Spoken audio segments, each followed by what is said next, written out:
Sinh tồn tự nhiên review, hãy đăng ký và theo dõi chúng tôi. Đây là động lực to lớn để chúng tôi tạo ra những video thật ý nghĩa gửi đến người xem. Chân thành cảm ơn. Hôm nay, nhiếp ảnh gia vẫn đến nhà Ali như mọi ngày. Nhưng ngay từ sáng sớm, căn nhà đã gặp phải một vấn đề khiến công việc sửa lại khoảng sân buộc phải tạm dừng. Chiếc máy trộn xi măng bất ngờ bị hỏng. Đây là thiết bị rất quan trọng đối với công việc hôm nay. Không có máy trộn, những người thợ không thể chuẩn bị đủ lượng vữa cần thiết để tiếp tục trám xi măng cho phần sân còn lại. Trong khi đó, lớp nền đã được san bằng. Mọi thứ gần như đã sẵn sàng.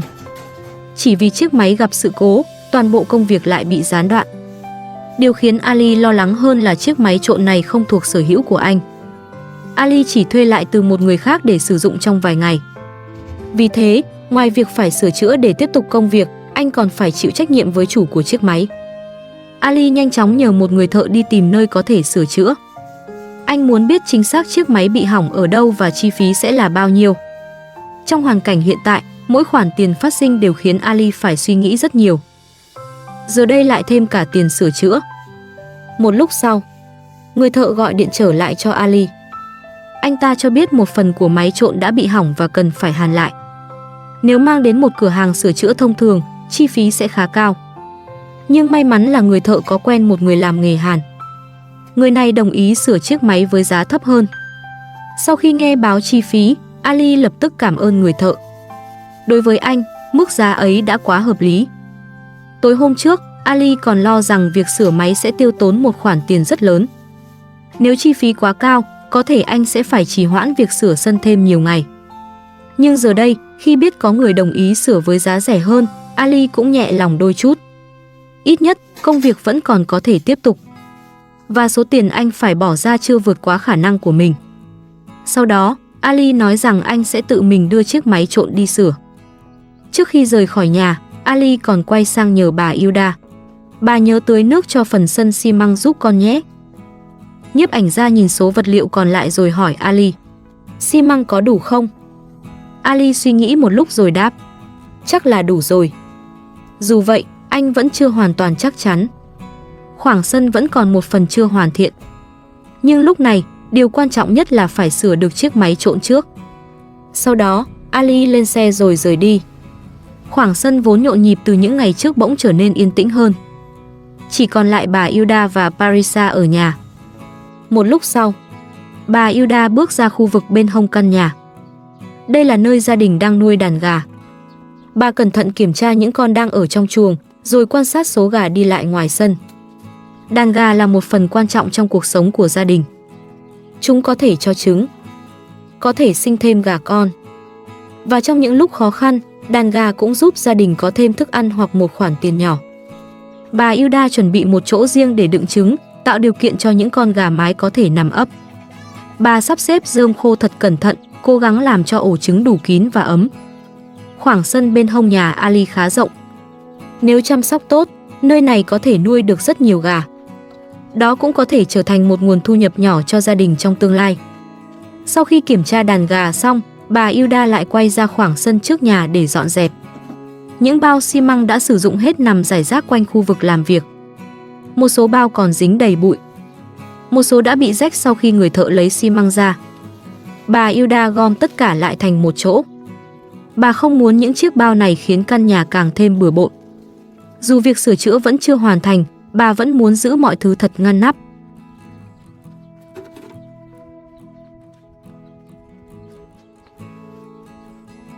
Đúng lúc ấy, Parisa bước ra ngoài. Cô nhìn chiếc máy trộn đã được đưa đi sửa rồi nói rằng hôm qua bà Hilda đã làm hỏng máy là đúng.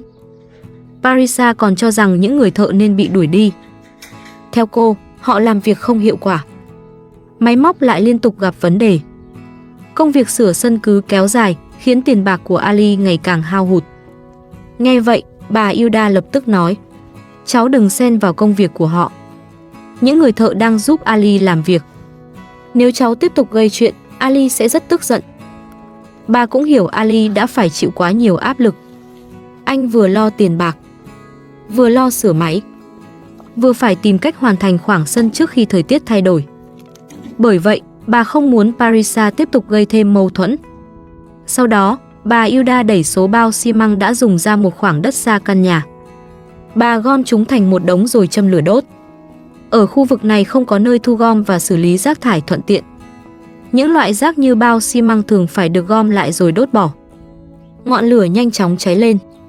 Khói từ những chiếc bao cũ bay chậm trong không khí. Bà Hilda đứng bên cạnh quan sát. Sau khi toàn bộ rác được xử lý, bà quay trở lại khoảng sân. Bà lấy nước rồi bắt đầu tưới lên phần nền xi măng mới trám. Từng dòng nước chảy xuống, làm bề mặt xi măng sẫm màu hơn.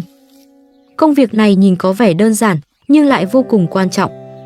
Nước giúp xi măng đông kết tốt hơn, giúp nền sân chắc chắn hơn, và làm tăng độ bền, tránh tình trạng bề mặt bị khô quá nhanh rồi nứt vỡ dưới ánh nắng. Bà Hilda chậm rãi tưới từng khu vực. Bà hiểu Ali đã bỏ rất nhiều tiền bạc và công sức vào khoảng sân này. Vì vậy, dù anh không có ở nhà, bà vẫn cố chăm sóc mọi thứ cẩn thận như chính công việc của mình. Khi tưới xong một phần, bà quay sang Parisa rồi nói: "Cháu hãy nhìn khoảng sân bây giờ đi. Cháu thấy sạch sẽ hơn không?" Quả thật, so với trước đây, khoảng sân đã thay đổi rất nhiều. Khi công việc hoàn thành, việc đi lại sẽ thuận tiện hơn. Mỗi khi mưa xuống, mọi người cũng không còn phải bước qua những vũng bùn trước cửa nhà. Bà Hilda muốn Parisa nhìn thấy sự thay đổi ấy. Muốn cô hiểu rằng những việc Ali đang làm không hoàn toàn vô nghĩa.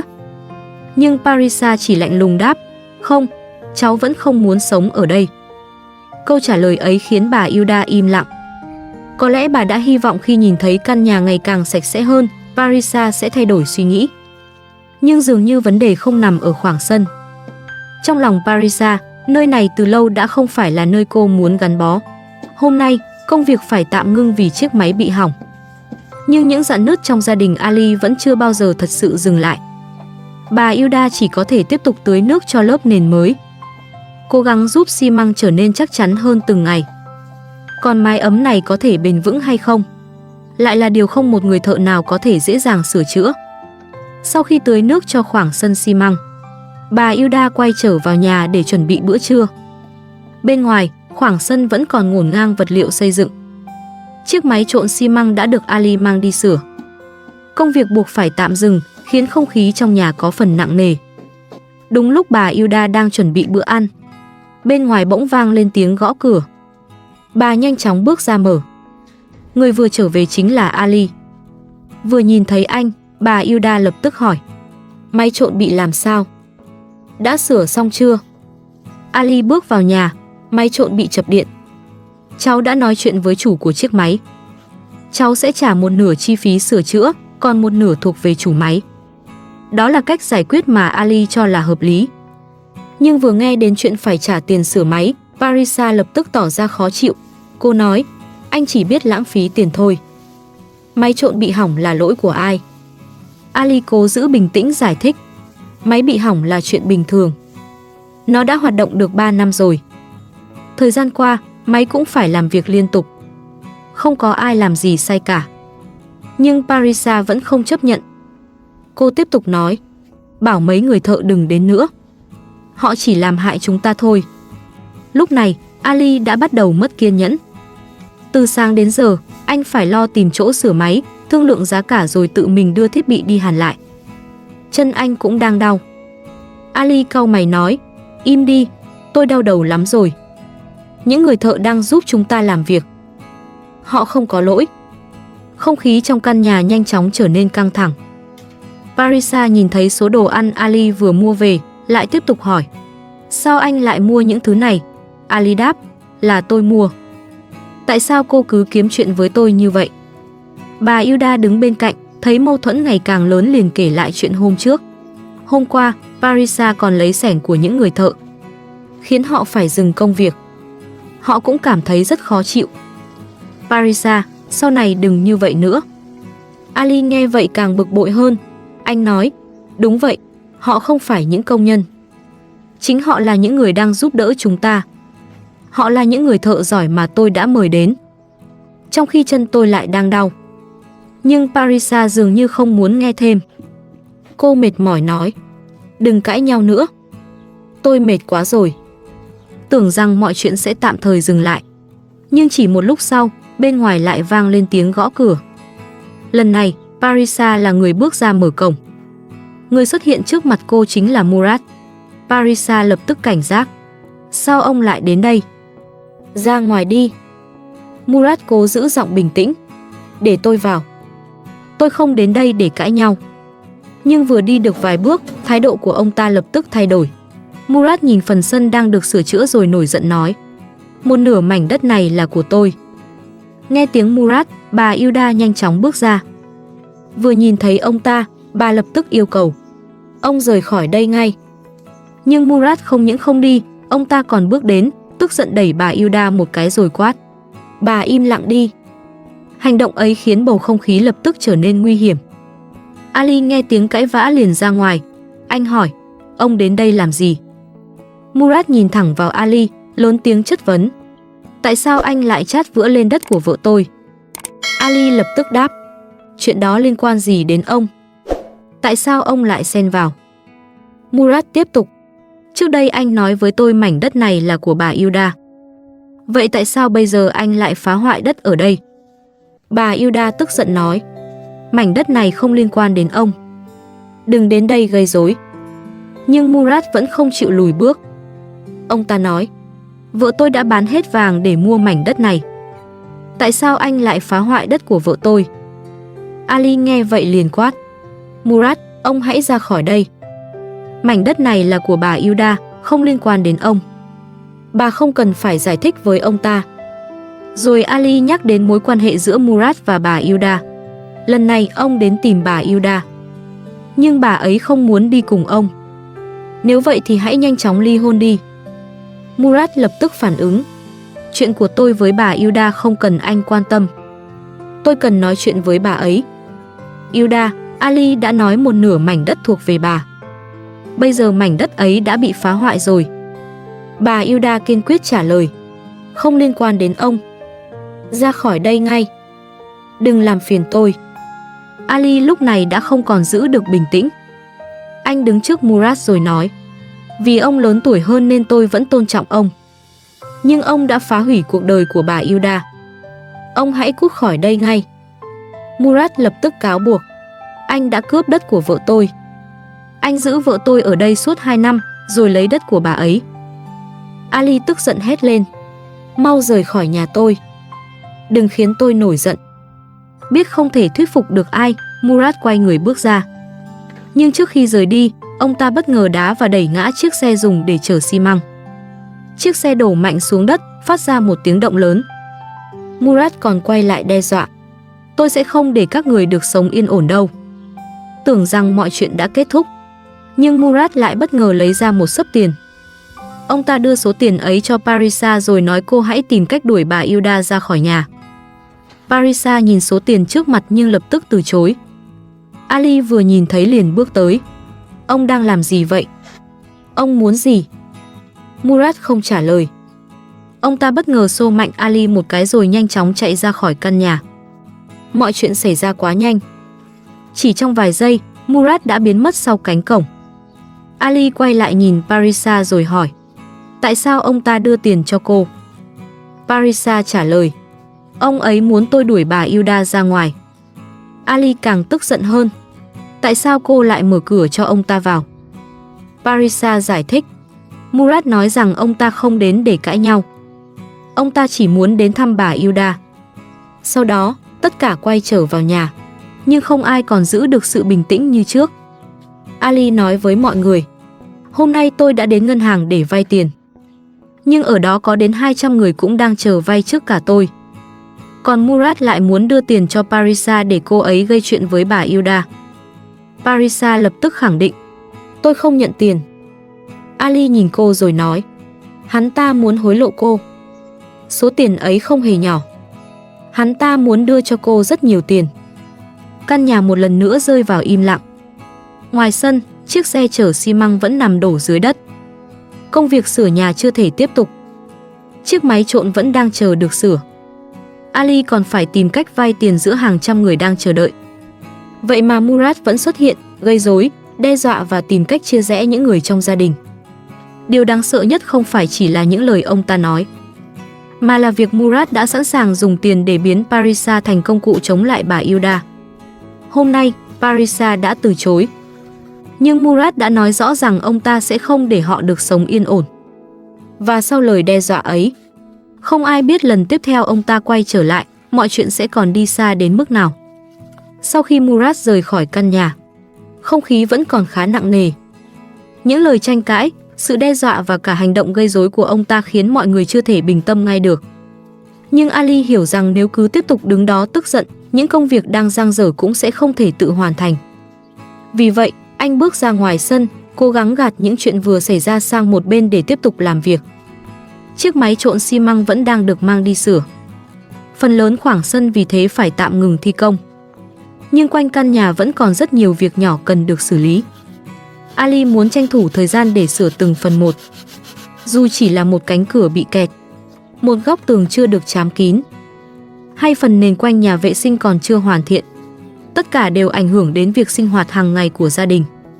Nhìn số vật liệu còn lại trong sân, bà Hilda nhẹ nhàng nhắc Ali: hãy cố gắng tiết kiệm. Để sau khi sửa được máy trộn, chúng ta vẫn còn xi măng làm nốt phần sân còn lại.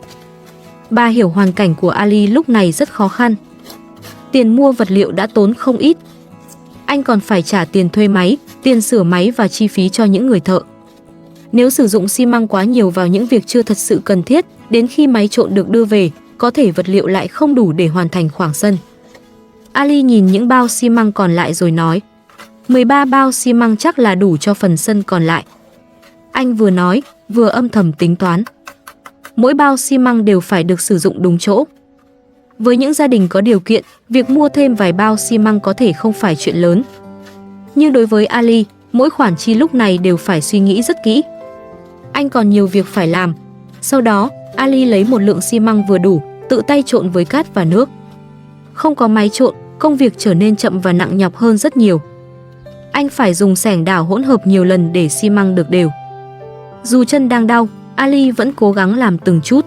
Anh không muốn vì chiếc máy bị hỏng mà toàn bộ việc sửa nhà phải dừng lại. Sau khi trộn xong, Ali mang số xi măng ấy đến cánh cửa của một căn phòng. Từ khi phần nền được nâng cao, cánh cửa không còn đóng mở thuận lợi như trước. Phần bên dưới bị kẹt vào mặt đất. Mỗi lần mở cửa đều phát ra tiếng va chạm khó chịu. Nếu không sửa lại, cánh cửa có thể nhanh chóng bị hư hỏng. Ali ngồi xuống kiểm tra kỹ phần chân cửa. Sau đó, anh dùng xi măng trám lại những khoảng trống quanh đó, đồng thời điều chỉnh phần nền sao cho cánh cửa có thể đóng mở dễ dàng hơn. Đây chỉ là một việc rất nhỏ trong cả công trình. Nhưng nếu bỏ qua, cuộc sống hàng ngày sẽ luôn gặp bất tiện. Ali hiểu rằng một căn nhà không chỉ cần đẹp ở bên ngoài, mà phải được sửa cẩn thận thì mọi người mới có thể sinh hoạt thoải mái. Sau khi hoàn thành phần chân cửa, Ali tiếp tục mang dụng cụ đến khu vực nhà vệ sinh. Xung quanh công trình này vẫn còn một số khoảng trống. Nền xi măng chưa kín. Một vài vị trí sát tường cũng cần được trám lại để nước và bụi bẩn không thấm vào bên trong. Ali lấy từng phần vữa rồi cẩn thận phủ quanh chân nhà vệ sinh. Anh cố gắng làm cho bề mặt trở nên bằng phẳng. Nếu những khe hở không được xử lý, sau một thời gian sử dụng, nước có thể chảy vào bên dưới và làm phần nền nhanh chóng hư hỏng. Vì vậy, dù đang rất mệt, Ali vẫn không làm qua loa. Anh muốn công trình sau khi hoàn thiện có thể sử dụng lâu dài. Không phải chỉ đẹp trong vài ngày rồi lại tiếp tục nứt vỡ. Khi gần làm xong, Ali quay sang nhờ bà Hilda. Sau khi con trám xong, bà giúp con lau dọn lại nhà vệ sinh nhé. Bà Hilda lập tức đồng ý. Bà hiểu sau khi sửa chữa, bụi xi măng và vữa rất dễ bám lên nền, tường cùng những vật dụng bên trong. Nếu không lau ngay khi chúng còn ướt, sau này sẽ rất khó làm sạch. Ali phụ trách phần xây dựng. Còn bà Hilda luôn là người âm thầm hoàn thiện những việc còn lại. Mỗi người một công việc để căn nhà từng bước trở nên sạch sẽ và thuận tiện hơn.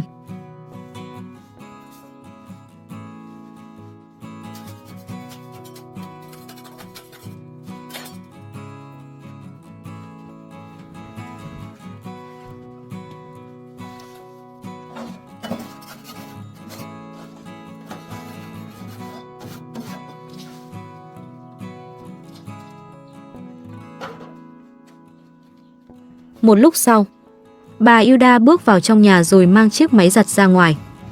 Hôm nay, bà muốn giặt lại một chiếc mền lớn trong nhà. Những chiếc mền dày rất nặng. Khi thấm đầy nước, gần như một người khó có thể tự tay vò và vắt khô. Trước đây, Bà Hilda thường phải mang chúng ra bờ sông hoặc ngồi giặt bằng tay trong một thời gian rất lâu. Công việc ấy không chỉ mất sức mà còn khiến lưng và đôi tay của bà đau nhức. Giờ đây, có chiếc máy giặt, mọi thứ đã trở nên thuận tiện hơn rất nhiều. Bà chỉ cần cho chiếc mền vào, thêm nước và xà phòng rồi để máy hoạt động. Dù chiếc máy không thể thay bà làm tất cả, nó vẫn giúp giảm đi một phần công việc nặng nhọc. Nhất là với một người phụ nữ đã lớn tuổi nhưng ngày nào cũng phải lo toan từ trong nhà ra ngoài sân như bà Hilda.